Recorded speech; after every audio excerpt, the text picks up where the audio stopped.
Hey guys, welcome to my channel Lalit Biswakarma Official. Don't forget to subscribe and hit the bell icon and please like it. Hi students. তো আজি আকৌ আহিছো আজি আমাৰ day 2 আৰু আজি আমি ডিসকাস কৰিম questions related to unit number 2 from HSCKNE, that is solution. Okay, so দ্ৰৱ ইউনিটৰ পৰা আজি আমি কেইটামান কোৱেশ্চন আলোচনা কৰিম, so এনজয় কৰা ক্লাছটো. Okay, so students, so এইটো হ'ল আমাৰ ফাৰ্ষ্ট কোৱেশ্চন আজিৰ ক্লাছৰ. Okay, কি বুলি কৈছে চোৱা, 100 ml ইউৰিয়া দ্ৰৱত, মানে ইউৰিয়া কি কৰিছে, দ্ৰৱ এটা বনাইছে আৰু তাৰ আয়তন কিমান হৈছে তোমাৰ 100 ml আছে,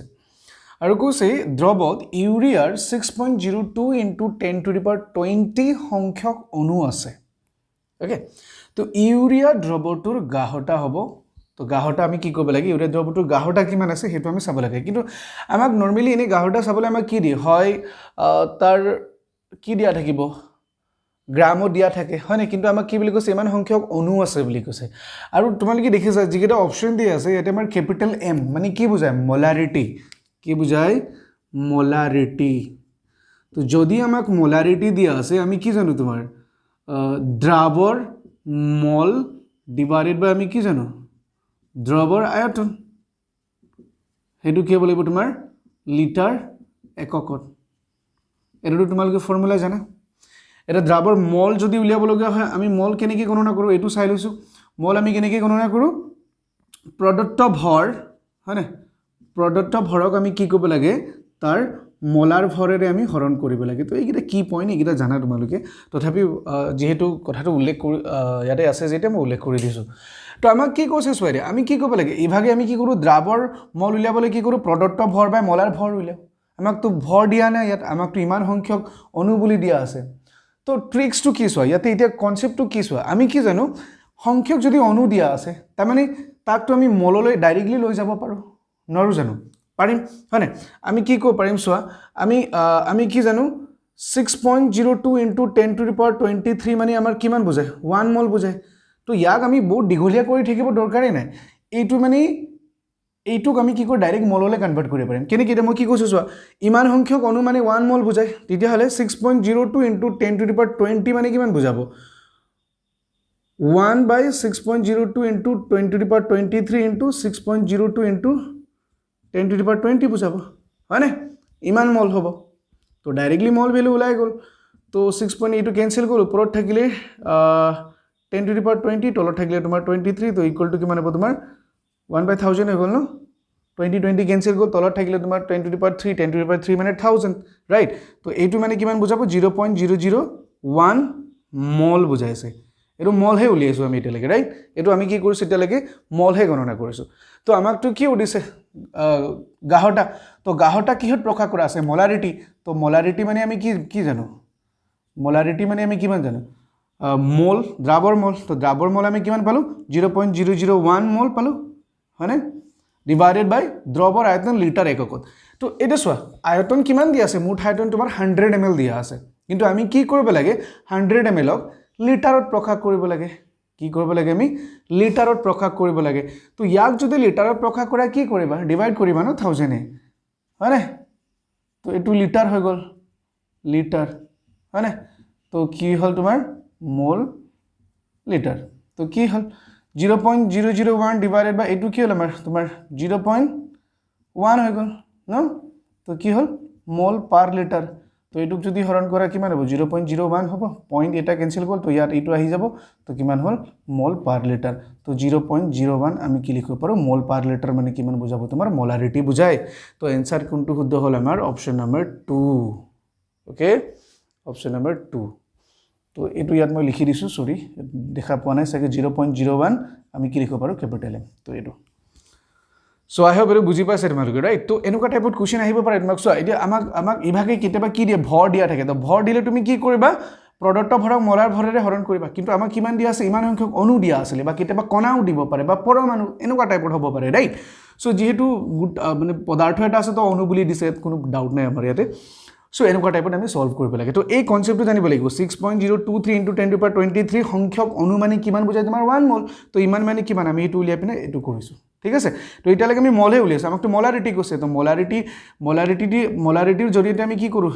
দ্ৰৱ এটাৰ গাঢ়তা প্ৰকাশ কৰোঁ হয়নে এইটো এটা পদ্ধতি হয় সো এইটো আমি এনেকৈ কৰিলোঁ ঠিক আছে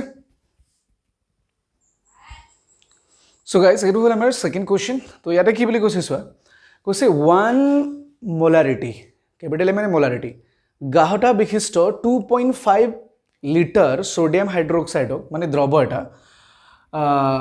0.5 মোলাৰ গাঢ়তাৰ 3 লিটাৰ সোডিয়াম হাইড্ৰক্সাইড দ্ৰৱৰ সৈতে মিহলোৱা হ'ল মানে দুটা বেলেগ বেলেগ কম্পোনেন্ট আছে এটা আছে তোমাৰ 1 মোল গাঢ়তাৰ কিমান 2.5 লিটাৰ সোডিয়াম হাইড্ৰক্সাইড ইয়াক কি কৰা হৈছে 0.5 মোলাৰিটি গাঢ়তাৰ 3 লিটাৰ সোডিয়াম হাইড্ৰক্সাইড দ্ৰৱৰ সৈতে কি কৰা হৈছে মিহলোৱা হৈছে ঠিক আছে এতিয়া দুটাটো মিশ্ৰ তৈয়াৰ কৰিলে তো নতুন দ্ৰৱ এটা বনাইছে এই যোনটো নতুন দ্ৰৱ হ'ব এই নতুন দ্ৰৱটোৰ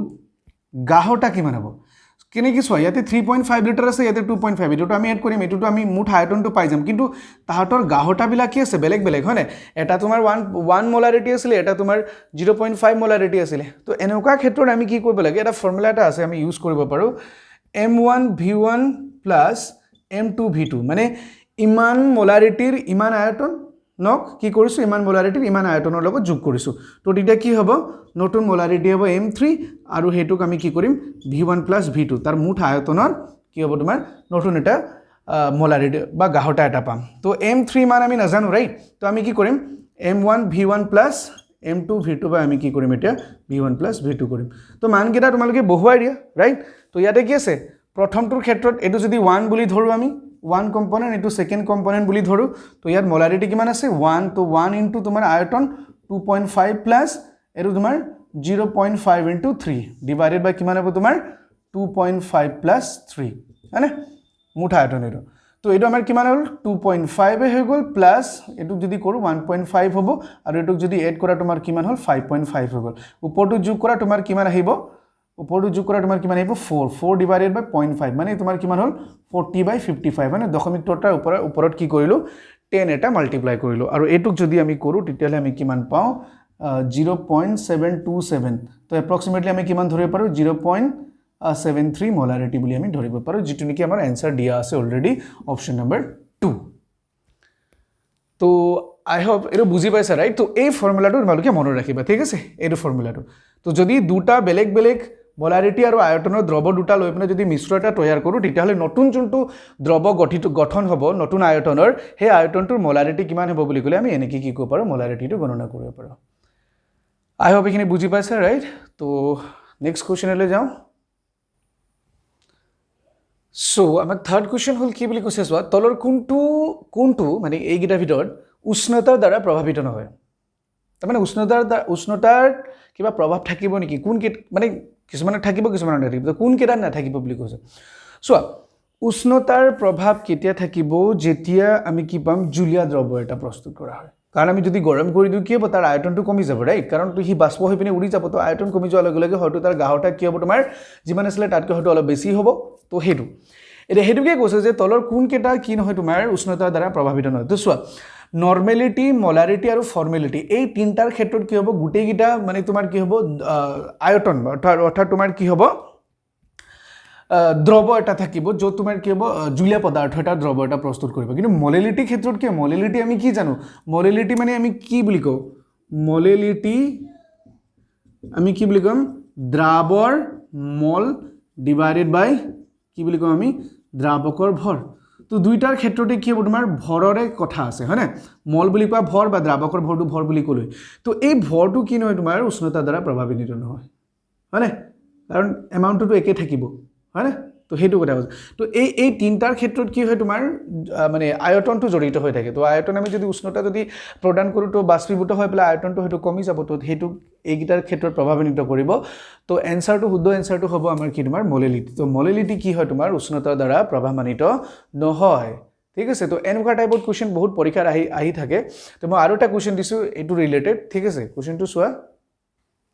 তো কোৱেশ্চনটো চোৱা আমাৰ কি বুলি কৈছে জলীয় দ্ৰৱ এটাৰ উষ্ণতা বৃদ্ধি কৰিলে তো জলীয় দ্ৰৱ কাৰ ক্ষেত্ৰত জলীয় ইমান ইজি কোৱেশ্চন চোৱা একদম ইজি চোৱা জলীয় দ্ৰৱ এটাৰ উষ্ণতা বৃদ্ধি কৰিলে মানে কি হ'ব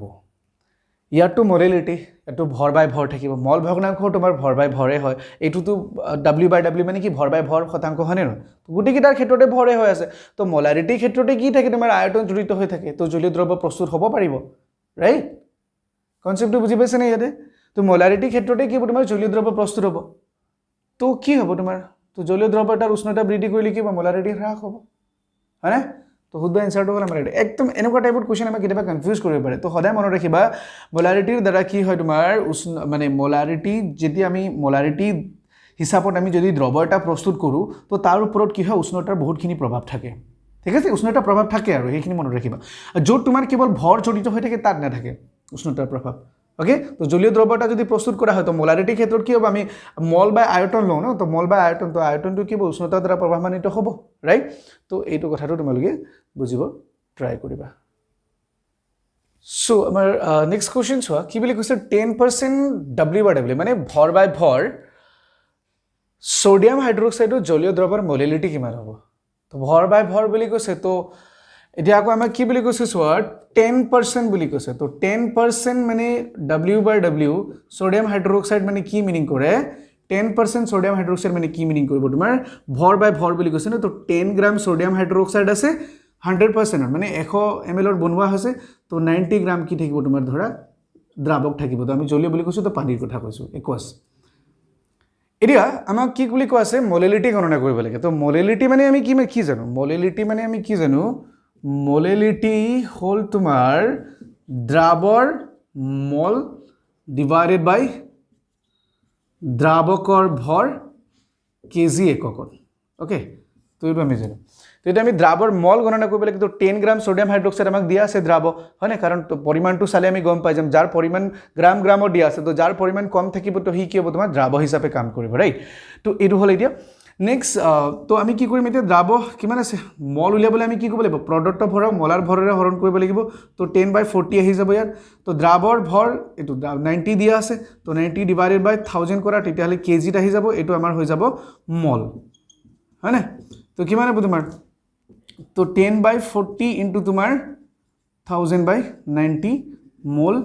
পাৰ কেজি হৈ যাব হয় তো কেনসেল কৰা কেনসেল হৈ গ'ল তেতিয়াহ'লে কি হ'ব তোমাৰ এইটো কেনসেল গ'ল 4 কি হ'ল 25 বাৰ গ'ল তো 25/9 মোল পাৰ কেজি তো মোল পাৰ কেজি মানে আমি কিমান জানো মলেলিটি তো ইয়াক যদি তোমালোকে যদি ডিভাইড কৰা তো কিমান হয় 2.778 কিমান হ'ব তোমাৰ স্মল m টো কি বুজাব তোমাৰ মলেলিটি তো শুদ্ধ এনসাৰটো হ'ল আমাৰ অপচন নম্বৰ 1 ৰাইট সো এইটো হ'ল আমাৰ এইটো কোৱেশ্চন তো এনেকুৱা টাইপত কেতিয়াবা তোমালোকক কনফিউজ কৰিব পাৰে যে মলাৰিটি ওলা তো সদায় মনত ৰাখিবা যিমান পাৰ্চেন্ট দিয়া আছে মানে 20% ভৰ বাই ভৰ বুলি ক'লে তো 20 গ্ৰাম সোডিয়াম হাইড্ৰক্সাইড 30% বুলি ক'লে 30 গ্ৰাম তো বাকি যেটো থাকিব তোমাৰ মানে 100ত আৰু কি 100 বনাবলৈ কিমান লাগিব তো সেইখিনি কি হ'ব তাৰ বাকি ভৰখিনি হ'ব তো এনেকৈ আমি কি কৰিব পাৰো কোৱেশ্চন বিলাক সলভ কৰিব পাৰো ঠিক আছে তো নেক্সট কোৱেশ্চন চাও আমি সো এটো হ'ল আমাৰ 6th কোৱেশ্চন তো ইয়াতে কি বুলি কৈছে চোৱা ইয়াতে আমাক সুধিছে কি উষ্ণতা বৃদ্ধি কৰিলে হেনৰীৰ ধ্ৰুৱকৰ মান কি হ'ব কমি যায় বৃদ্ধি পায় একে থাকে বা ওপৰ এটাও নহয় তো চোৱা হেনৰী যোনটো সূত্ৰ আছিল কি বুলি কৈছে গেছৰ চাপৰ ওপৰত কি হয় তোমাৰ তাৰ দ্ৰৱণীয়তাটো অৰ্থাৎ জলীয় পদাৰ্থ তাৰ দ্ৰৱণীয়তাটো নিৰ্ভৰ কৰে এইটো আমি দ্ৰৱণীয়তা বুলি কওঁ তো এটা যদি আমি কি কৰো সমানুপাতিক ধ্ৰুৱ এইটো যদি অটৰাই পিনে সমানুপাতিক ধ্ৰুৱক দিও তো KH ধ্ৰুৱক আহিলে তো এই KH টো আমাৰ হেনৰী ধ্ৰুৱক তো KH ৰ মান যদি উলিয়া ইয়াৰ পৰা কি দেখিবা P/X আহিব এইটো আমাৰ দ্ৰৱণীয়তা তো দেখিছা এই সমীকৰণটোৰ পৰা আমি কি ক'ব পাৰো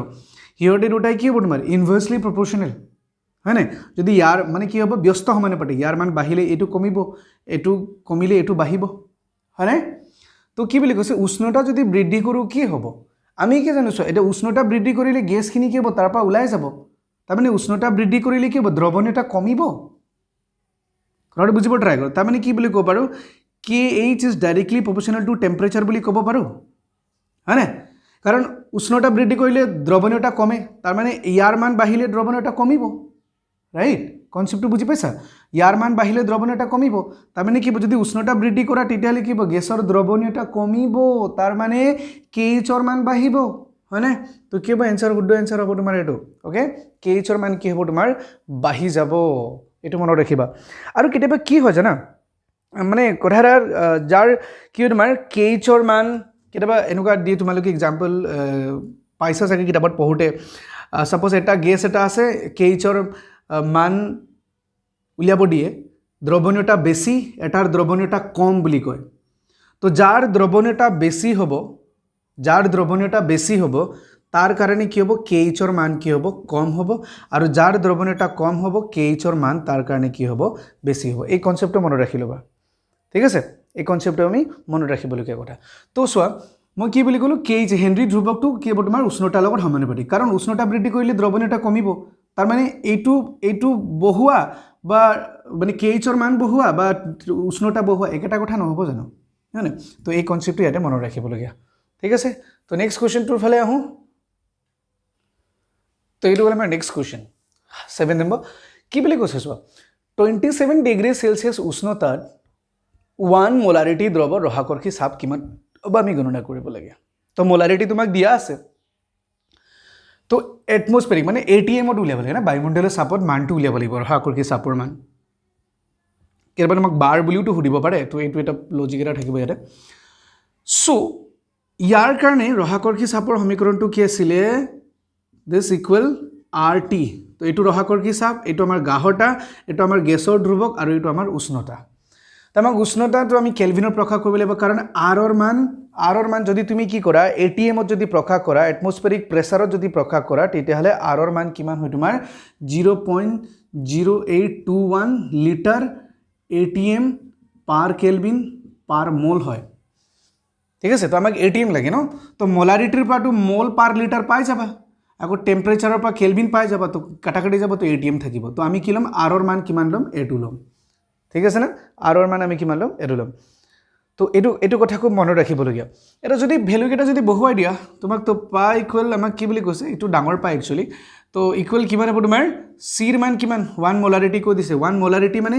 মোল পাৰ লিটাৰ হয় ইনটু আৰৰ মান আমি কিমান লৈছো 0.0821 লিটাৰ এটিএম পাৰ কেলভিন পাৰ মোল লৈছো আৰু ইনটু কি তোমাৰ টেম্পাৰেচাৰ তো 25 ডিগ্ৰী সেলসিয়াছক যদি তুমি কি কৰা কেলভিনত যদি প্ৰকাশ কৰা তো তেতিয়ালে কিমান হ'ব 300 হ'ব ন 300 কেলভিন তো কেলভিন পাৰ কেলভিন কেনসেল গল মোল ইনভার্স মোল ইয়াতে কেনসেল গল লিটার ইনভার্স লিটার কেনসেল গল থাকিলে এটিএম তো 0.0821 এটিএম ইনটু যদি 300 যদি তোমালোকে মাল্টিপ্লাই কৰা তো এপ্ৰক্সিমেটলি ভ্যালু আহে তোমাৰ 24.60591